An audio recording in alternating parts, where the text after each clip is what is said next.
சினிமாவில் பயங்கர பீக்ல இருக்காருப்பா. அதனாலதான் அரசியல்ல விஜய் இறங்குறாரு. எப்படி பார்த்தாலும் இவரோட ஃபேன்ஸ் ஓட்டு விழுந்தாவே போதும். 2026 தமிழ்நாட்டுடைய தலையெழுத்தே விஜய் தான். அப்படின்ற எண்ணம் உங்களுக்கு இருந்துச்சுன்னா இந்த வீடியோவை பார்த்த பின்னாடி நீங்க விஜயோட ஃபேனாவே இருந்தாலும் அது மாறிடும். 2026 தேர்தல் களத்துல தமிழக வெற்றி கழகம் இம்பார்ட்டன்ட் தமிழக வெற்றி கழகம் ஜெயிக்க போதா தோக்க போதா? தமிழ்நாடு அரசியல்ல எந்த மாதிரியான ஒரு மாற்றத்தை உருவாக்க போகுது? இதை பத்தி தெரிஞ்சுக்க நிறைய வீடியோஸ் அண்ட் ஆர்டிகல்ஸ் பார்த்தேன். 2 மாசத்துக்கு முன்னாடி வரைக்கும் 2026ல நீ யாருக்கு ஓட்டு போடுவ அப்படின்னு கேட்டிருந்தா கொஞ்சம் கூட யோசிக்காம விஜய்க்கு தான் அப்படின்னு சொல்லியிருப்பான். ஆனா இப்ப கொஞ்சம் யோசிச்சு முடிவெடுக்கலாமோன்னு தோணுது. என்னப்பா சொல்ற? அவரை நினைச்சா வருஷத்துக்கு 2 படம் நடிச்சா கூட அசால்ட்டா 500 கோடி ரூபாய் ப்ராஃபிட் பார்க்கலாம். அப்படி இருக்கிறப்ப அவர் ஏன் அரசியலுக்குள்ள? அவர்கிட்ட கண்டிப்பா ஏதாவது ஒரு மாஸ்டர் பிளான் இருக்கும். மாஸ்டர் பிளான் அப்படி ஒன்று இருக்கா? வாங்க இந்த வீடியோல அவர் பிளானோட தான் வராரா, 2026 எலெக்ஷன்ல ஜெயிச்சிருவாரா, எல்லாத்தையும் தெளிவா பார்ப்போம். அதுக்கு நாம 3 விஷயத்த பார்க்கணும். முதலாவதா இந்த கட்சி இன்னைக்கு எந்த மாதிரியான இம்பாக்டை ஏற்படுத்தியிருக்கு கரண்ட்ல அப்படின்றத பார்க்கணும். ரெண்டாவதா இவரை மாதிரியே இதுக்கு முன்னாடி கட்சி ஆரம்பிச்சவரையும் கம்பேர் பண்ணணும். இந்த கம்பேரிசன் ஏன் அப்படின்றத பின்னாடி உங்களுக்கு சொல்றேன். மூணாவதா இப்ப இருக்கிற ஆளுங்கட்சியோட இந்த கட்சியை கம்பேர் பண்ணணும். வீடியோவை ஸ்கிப் பண்ணாம கடைசி வரைக்கும் பாருங்க. அப்பதான் நான் என்ன சொல்ல வரேன் அப்படின்றது உங்களுக்கு தெளிவா புரியும். Current impact. ரீசெண்டாக யூடியூப் மட்டும் இல்லை, நீங்கள் எந்த சோசியல் மீடியா ஓப்பன் பண்ணாலும் திரும்ப பார்க்குற ஒரு விஷயம் என்னவா இருக்கும் அப்படின்னா, விஜய் கட்சி கொடி அறிவிச்சிட்டாரு. இதில் ஏன் 2 யானை இருக்குது தெரியுமா? இது தமிழ்நாட்டுடைய யானையே இல்லை தெரியுமா? ஆல்ரெடி இந்த யானையை யார் வச்சுருந்தாங்க தெரியுமா? இது பார்க்க முத்தூட் ஃபைனான்ஸ் லோகோ மாதிரி இருக்குது, ஃபெவிக்கல் கம்பெனி லோகோ மாதிரி இருக்குது. பகுஜன் சமாஜ் பார்ட்டி இந்த யானையை கொடியில பயன்படுத்தக்கூடாது அப்படின்ட்டு கேஸ் போட்டிருக்காங்க. அவ்வளவு ஏன், இந்த கொடியே ஒரு காப்பி தான். இந்த கொடி ஏற்கனவே இருக்கிற ஒரு கட்சியுடையது. இதெல்லாம் பார்க்கும்போது உங்களுக்கு என்ன தோணுச்சோ அதே தான் எனக்கும் தோணுச்சு. விஜய் உண்மையாவே அரசியலை சீரியஸா எடுத்துக்கலையோ? நான் இப்ப எதுக்காக இப்படி சொல்றேன்னா, இப்ப நீங்க ஒரு டீ கடை ஸ்டார்ட் பண்றீங்கன்னு வைங்க.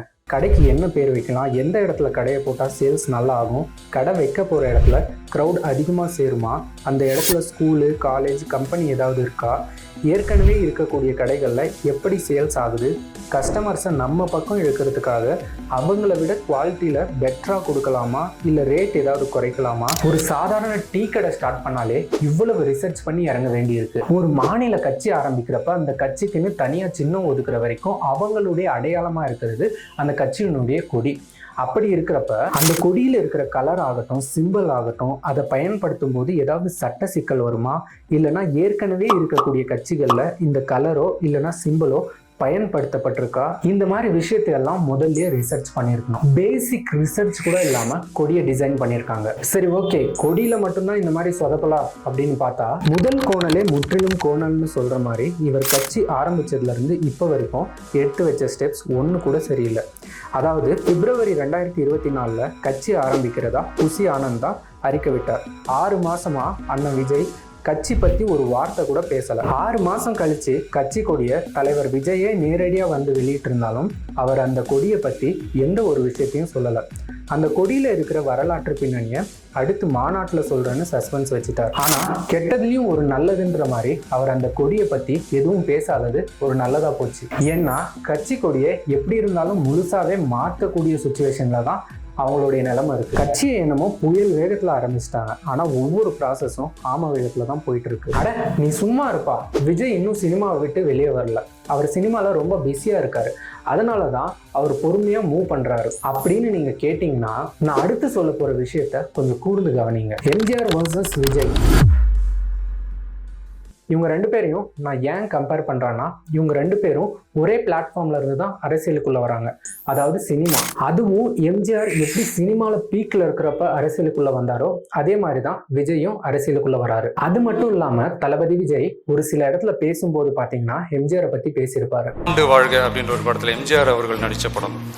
அதுல பாத்தீங்கன்னா அந்த படத்தினுடைய கதையே ரொம்ப நன்றி, நீ நல்லா இருப்ப எம்ஜிஆர், நீ நல்லா இருப்ப எம்ஜிஆர் அப்படின்ட்டு வாழ்த்திட்டு அனுப்பியிருக்கிறாங்க. அது யார் அள்ளி கொடுத்தாலும் அது எம்ஜிஆர் அவர்களா தான் இருக்கும். நடிகர் விஜயை எம்ஜிஆரின் மறு உருவமாக சித்தரித்து அவரது ரசிகர்கள் தேனியில் சுவரொட்டிகளை ஒட்டியுள்ளனர். சோ எம்ஜிஆர் மாதிரி ஆகணும்ன்ற ஆசை தளபதி விஜய்க்கு இருக்கு. அப்ப எம்ஜிஆர் மாதிரி விஜயும் தமிழ்நாடு அரசியல்ல ஒரு பெரிய மாற்றத்தை கொண்டு வந்து 3 எழுத்து மந்திரமா ஜொலிப்பாரான்னு கேட்டீங்கன்னா அதுக்கு முதல்ல நீங்க எம்ஜிஆர் அரசியலுக்குள்ள எப்படி வந்தார் அப்படின்றத தெரிஞ்சுக்கணும். எம்ஜிஆர் நேரடியா ஏடிஎம்கேன்னு ஒரு கட்சி ஆரம்பிச்சு அரசியலுக்கு வந்தவர் கிடையாது. அது ஒரு பெரிய ப்ராசஸ். ஆனா என்னால முடிஞ்ச அளவுக்கு ஷார்ட்டா சொல்றேன் கேளுங்க. அண்ணா பிளஸ் திராவிட கொள்கைகள் பிளஸ் சினிமா பிளஸ் புகழ் இஸ் ஈக்குவல் டு எம்ஜிஆர். அதாவது அண்ணாவால விதைக்கப்பட்ட மிகப்பெரிய ஆலமரம் தான் டிஎம்கே. அந்த ஆலமரத்துடைய நிழல் தான் திராவிட கொள்கைகளும் திராவிட கருத்துக்களும். அந்த நிழலால ஈர்க்கப்பட்டவர் தான் எம்ஜிஆர். இந்த நிழலை மக்கள் கிட்ட கொண்டு போய் சேர்க்கணும்னு அண்ணா, கருணாநிதி, கண்ணதாசன், ஈவி.கே. சம்பத் மாதிரியான பல பேர் பாடுபட்டாலும் அந்த நிழலாகிய திராவிட கருத்துக்களும் கொள்கைகளும் எம்ஜிஆருடைய புகழ் வெளிச்சத்தால தான் அதிகமான மக்கள் கிட்ட போய் சேருது. அதாவது படிப்பறிவு கூட இல்லாத சாதாரண கிராமத்துவாசி வரைக்கும் போய் சேருது. அதனுடைய எஃபெக்டா அண்ணா சிஎம் ஆகுறாரு. அப்ப எம்ஜிஆரை பயன்படுத்தி தான் அண்ணா சிஎம் ஆனாரா? அண்ணா ஒரு சுயநலவாதியா அப்படின்னு நீங்க கேட்டீங்கன்னா அது ஓரளவுக்கு உண்மைதான். ஆனா இவ்வளவு பெரிய ட்விஸ்ட் என்ன அப்படின்னா, எம்ஜிஆரும் ஒரு சுயநலவாதி தான். எப்படின்னு நீங்க கேட்டீங்கன்னா, அதாவது எம்ஜிஆர் நடிக்கிற படத்துல திராவிட கருத்துக்களும் கொள்கைகளும் இல்லாம படம் ஓடாது. இன்னும் சொல்ல போனா இந்த திராவிட கருத்துக்களும் கொள்கைகளும் சினிமாவில் எம்ஜிஆரை அடுத்த கட்டத்துக்கு கொண்டு போச்சுன்னே சொல்லலாம். ஸோ எம்ஜிஆரும் அண்ணாவை பயன்படுத்தி கொண்டார் அப்படின்றதுதான் மறுக்க முடியாத உண்மை. நான் உங்கள் வீட்டு பிள்ளை, நான் செல்லுகின்ற பாதை பேரறிஞர் காட்டும் பாதை. சரி, நம்ம கதைக்குள்ள போவோம். இதெல்லாம் ஒரு பக்கம் போயிட்டே இருக்க அண்ணா திடீர்னு கேன்சர் வந்து செத்து போயிடுறாரு. இதுக்கப்புறம் நடந்த பஞ்சாயத்துல தான் எம்ஜிஆர் ஏடிஎம்கேன்னு ஒரு தனி கட்சி ஆரம்பிச்சு சிஎம் ஆகுறாரு. அப்படி என்ன பஞ்சாயத்து அது? அண்ணா செத்ததுக்கு அப்புறம் டிஎம்கேல இருக்கக்கூடிய முக்கியமான தலைவர்கள் எம்ஜிஆர் மேல வெறுப்பு காட்ட ஆரம்பிக்கிறாங்க. அது என்னன்னா, எம்ஜிஆர் அமைச்சர் பதவி வேணும்னு டிமாண்ட் பண்றாரு. ஆனா நீ சினிமாவை விட்டுட்டு வந்து கட்சி பணியில முழுசா ஈடுபடு, அப்புறமா உனக்கு அமைச்சர் பதவி கொடுக்குறேன்னு சொல்றாங்க. ஆனா எம்ஜிஆர் சினிமாவை விட தயாரா இல்லை. ஒரு சாதாரண சினிமா நடிகனாலேயா இந்த கட்சி வளர்ந்துடுச்சு? எம்ஜிஆர் இல்லாமலேயே இந்த கட்சி நிலைச்சு நிற்கும். இந்த மாதிரி எல்லாம் மற்றவங்க பேசிக்கிறது எம்ஜிஆர் காதுல விழுது. இந்த மாதிரியான பேச்சுக்களால காண்டான எம்ஜிஆர் பொது மேடைகள்ல டிஎம்கே பத்தி ஓப்பனா விமர்சிக்க ஆரம்பிக்கிறாரு. அதாவது டிஎம்கேல இருக்கிற செயலாளர்கள் அப்புறம் அவங்க குடும்பத்துல இருக்கிறவங்களுக்கும் எப்படி இவ்வளவு சொத்து வந்துச்சுன்ற மாதிரி எல்லாம் கேட்கிறாரு. இதனால கடுப்பான டிஎம்கே எம்ஜிஆரை கட்சியில இருந்து தூக்கிடுறாங்க. உடனே எம்ஜிஆர் டிஎம்கேன்ற ஆலமரத்தடியில இருந்து கோபமா வெளியே வந்து இன்னொரு மரத்தடியில கடைய போடுறாரு. ஏடிஎம்கேன்னு பேர் வைக்கிறாரு. ஏற்கனவே இருக்கிற திராவிட கொள்கைகளையும் கருத்துக்களையும் ஏடிஎம்கேல அப்படியே காப்பி பேஸ்ட் பண்றாரு. லைட்டை போடுறாரு, வெயிட்டை காட்டுறாரு, சிஎம்மா சீட்ல உட்கார்றாரு. இது கேட்கறதுக்கு ஈஸியா இருந்தாலும் அந்த சீஃப் மினிஸ்டர் சீட்டுக்காக எம்ஜிஆர் கிட்டத்தட்ட 10 வருஷத்துக்கும் மேல எவ்வளவு மாநாடு, எவ்வளவு பிரச்சாரங்கள், எவ்வளவு விமர்சனங்கள் பார்த்திருப்பாரு. இதெல்லாம் எதுக்கு நான் உங்ககிட்ட சொல்றேன்னா, இவ்வளவு பஞ்சாயத்துலயும் நம்மால வருஷத்துக்கு 5 படம் ரிலீஸ் பண்றாரு. அதாவது 1977 நடந்த எலெக்ஷன்ல ஜெயிச்சிட்டாரு. 1977 ஜூன் 30 பதவி பிரமாணம். விடிஞ்சா அவர் தான் தமிழ்நாட்டோட சிஎம். அதுக்கு முந்தின நாள் நைட்டு வரைக்கும் சினிமா ஷூட்டிங்ல பிஸியா தான் இருந்தார். ஆனா நம்ம விஜய் அண்ணன் இது வரைக்கும் பிரஸ் மீடியா கிட்ட கூட தன்னுடைய கட்சியை பத்தியோ தன்னுடைய கொள்கைகளை பத்தியோ இது வரைக்கும் பேசல. வெயிட் பண்ணுங்க, மூணாவதா ஒரு விஷயம் இருக்கு. மூணாவதா இப்ப இருக்கிற ஆளுங்கட்சியையும் தலைவர் விஜயோடைய கட்சியையும் கம்பேர் பண்ணணும். அதாவது டிஎம்கே வர்சஸ் டிவிகே. இதை நீங்க கம்பேர் பண்ணணும்னா ஒரு பொலிட்டிக்கல் பார்ட்டி இன்ஃப்ராஸ்ட்ரக்சர் எப்படி இருக்கணும்னு தெரிஞ்சுக்கணும். இப்ப நான் உங்ககிட்ட ஒரு கேள்வி கேட்கிறேன். அரசியல் கட்சினா என்ன?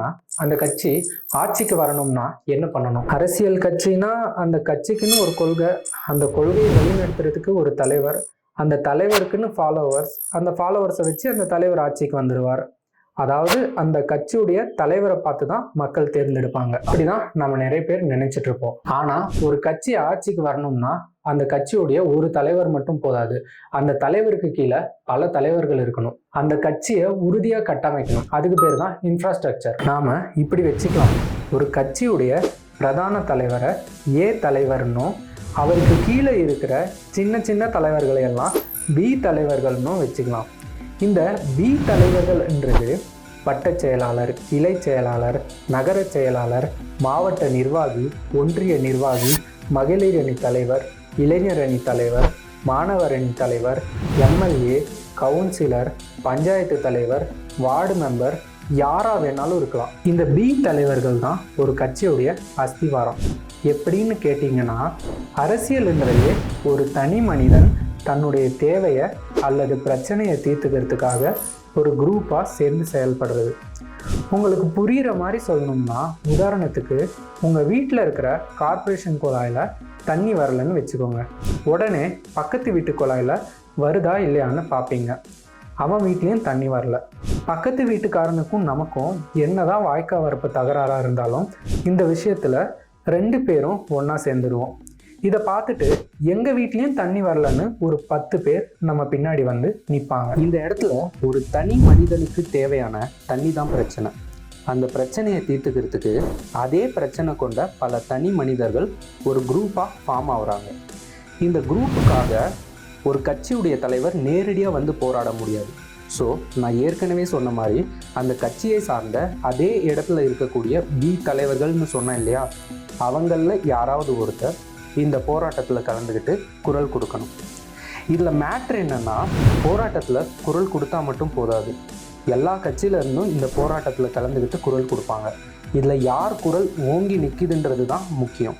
அந்த அளவுக்கு கெத்தான செல்வாக்கான ஆட்களை வச்சு கட்சியுடைய இன்ஃப்ராஸ்ட்ரக்சரை பில்ட் பண்ணணும். இந்த கார்ப்பரேஷன் கொலை மேட்ரை உங்களுக்கு புரியணும்னு சும்மா எக்ஸாம்பிள் சொன்னேன். இது நீட்டை பற்றின மாணவர்கள் போராட்டமாக இருக்கலாம், எங்களுக்கு பாதுகாப்பு வேணும்னு போராடுற டாக்டர்ஸாக இருக்கலாம், சம்பளம் பத்தலன்னு வேலை நிறுத்தம் செய்கிற பஸ் டிரைவர்ஸ் அண்ட் கண்டக்டர்ஸாக இருக்கலாம். பிரச்சனை என்னவா வேணாலும் இருக்கலாம். அதே மாதிரி அதுக்கு பேரும் போராட்டம், மறியல், உண்ணாவிரதம், ஊர்வலம், வேலை நிறுத்தம், கடை அடைப்புன்னு என்னவா வேணாலும் இருக்கலாம். ஆனால் ஒரு தலைவன்னு தன்னை ஒருத்த அடையாளம் படுத்திக்கணும்னா இந்த எல்லாத்தையும் அவனோட தலையீடு இருக்கணும். ஐ மீன் இன்வால்வ் ஆகணும். ஒரு கட்சியுடைய பி தலைவர்கள் அடிமட்ட லெவலுக்கு எல்லா இடத்துலையும் இறங்கி வேலை செய்யணும். ஓகே, இப்போ நம்ம டாபிக் உள்ள வருவோம். DMK versus TVK.